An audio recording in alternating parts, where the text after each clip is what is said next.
এ ভাই আপেল কত করে? ভাই 300 টাকা কেজি। এই মিয়া, এই আপেলের সাইজ দেখছেন? এ বড় জড় হচ্ছে 60 টাকা কেজি হবে, তুমি 300 টাকা বলো কিসের জন্য? তুমি কি আমার সাথে মজা লাও নাকি? এই মিয়া, আপনি কি আমার বিয়েই লাগেন যে আপনার লোক আমি মজা লমু? 300 টাকা কেজি লইলে লন, না লইলে সোজা রাস্তা মাপেন। আরে বাজারে তো এর চেয়ে ভালো ভালো আপেল 50 টাকা করে চাই।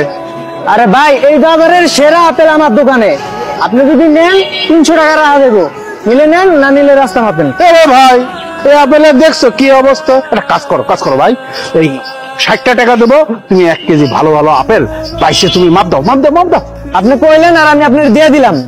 আপনি এক কাজ করেন, আপনি হাতে যে আপেলটা আছে না, ওটা আপনি বাড়ি যান গা, বাবিরে লয়ে সালাদ বানায় কুচি কুচি করে খায়েন। ওটা টাকার আপনি দেওয়া লাগবো না। 300 টাকা কেজি আপেল, ওই টাকা তো আপনি কিনতে পারবেন না। আপনি যে কিপটা, এদের টাকা দেওয়া লাগবে না?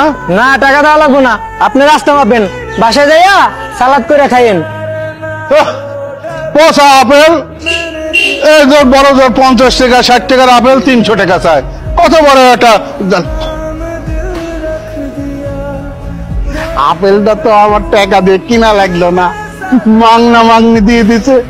বাড়িতে যায় চাকু দিয়ে কুচি কুচি করে কাটতে মরিচ দিয়ে ডইলে সালাদ বানায় খাওয়া, মজা। 2 3 4 5 টাকা গুনতে মনের মধ্যে এত শান্তি লাগে রে। ওরে টাকা ভাই, এত ফুর্তি লাগে। তোমার আমি কথা দিচ্ছি টাকা ভাই, আমার কাছ থেকে তোমারে কেউ কোনোদিন কেড়ে নিয়ে দিতে পারবে না টাকা ভাই। টাকাই সুখ, টাকাই শান্তি, টাকাই আই লাভ।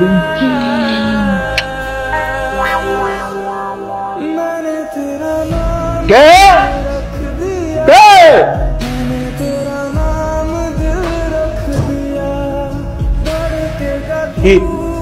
আব্বা, আব্বা তো 10টা দিন ধরে আমি কিছু খাই না। কয়টা কাউন যদি দিতেন, আর কাউন যদি না তাহে কয়টা টেহা যদি দিতেন, আমি নিচে দোকানে যাই কিনে খাই।